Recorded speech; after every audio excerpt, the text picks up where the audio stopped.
Apa arti sinyal dari Mega kepada Jokowi di HUT ke-50 PDI Perjuangan akan kami bahas bersama Burhanuddin Muhtadi, Direktur Eksekutif Indikator Politik Indonesia. Selamat petang, Mas Burhan. Selamat petang, Audrey. Mas Burhan, kenapa sih Mega ini singgung nasib Jokowi berbeda jika tidak ada PDIP di kemarin hari ini di HUT PDI ke-50? Begini, saya kebetulan hadir ya dalam acara Hari Ulang Tahun PDI Perjuangan sebagai salah satu undangan, dan kebetulan juga ikut menjadi pembahas di acara yang diadakan oleh Kompas TV di sana. Dan menurut saya pernyataan Ibu Mega tadi tidak harus ditafsirkan terlalu jauh, bahwa Ibu Mega ingin mengingatkan peran besar PDI Perjuangan, iya. Jadi kalau misalnya PDI Perjuangan tidak all out membantu Presiden Jokowi, bukan hanya dalam proses pemenangan, tetapi juga dalam proses governing, tentu akan menyulitkan buat buat Presiden Jokowi untuk menjalankan pemerintahan. Jangan lupa gitu ya, terutama di periode pertama, itu kekuatan Presiden Jokowi minoritas di parlemen. Jadi saat itu hanya didukung oleh 4 partai, kekuatan total hanya 37%.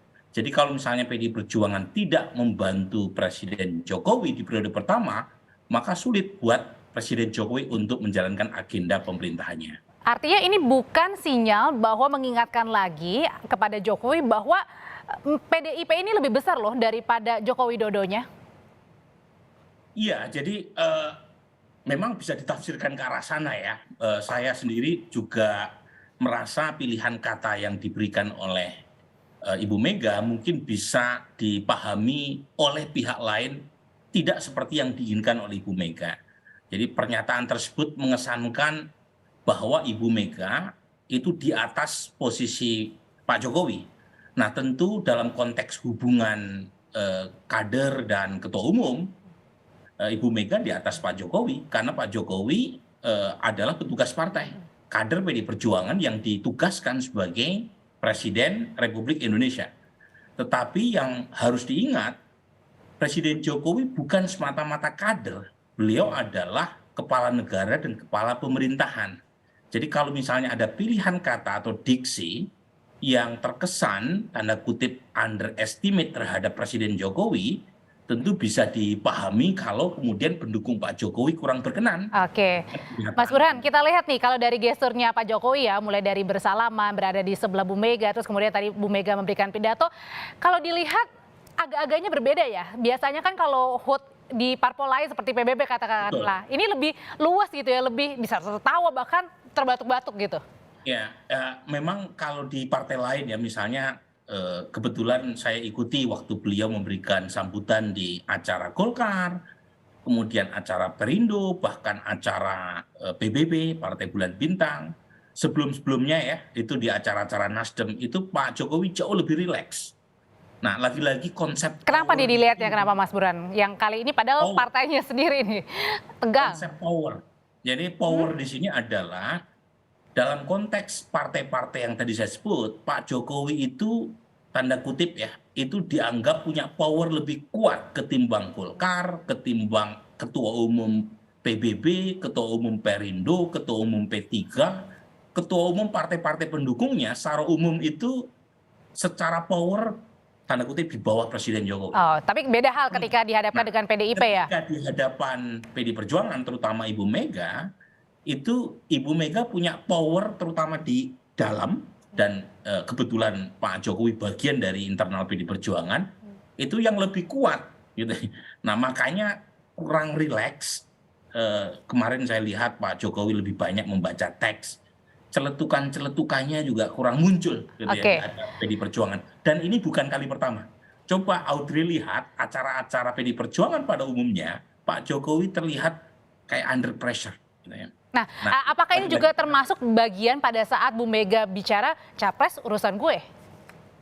betul, lagi-lagi di situ mengingatkan kepada semuanya, termasuk yang hadir di dalamnya, termasuk Pak Jokowi tentu saja, bahwa soal pencapresan itu menjadi hak atau kewenangan prerogatif Ketua Umum, mandat yang diberikan oleh peserta Kongres PDI Perjuangan kepada Ibu Mega.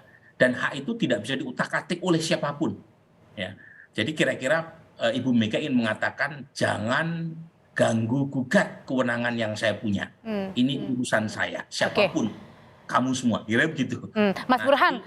Nanti, Oke, Mas Burhan, ini kan pada saat kemarin kan publik menanti-nanti ya, katanya akan ada kejutan begitu. Tapi yang terlihat justru tidak ada banyak kejutan ya di sana ya. Terutama untuk masalah pencapresan, kenapa kira-kira? Timingnya tidak tepatkah atau belum terpilih? Saya sudah menduga tidak ada kejutan berarti ya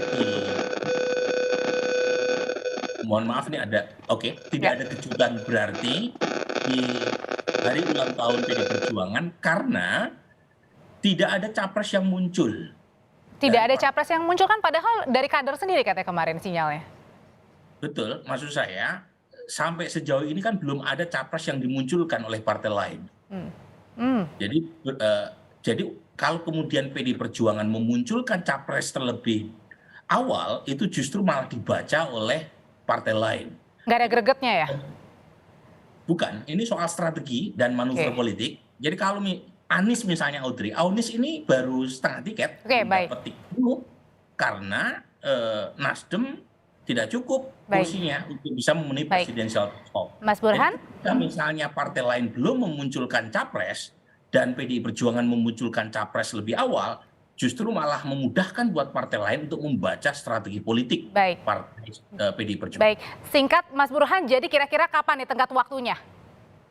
Singkat saja. Dugaan saya maksimal Juni. Maksimal? Juni. Juni, baik.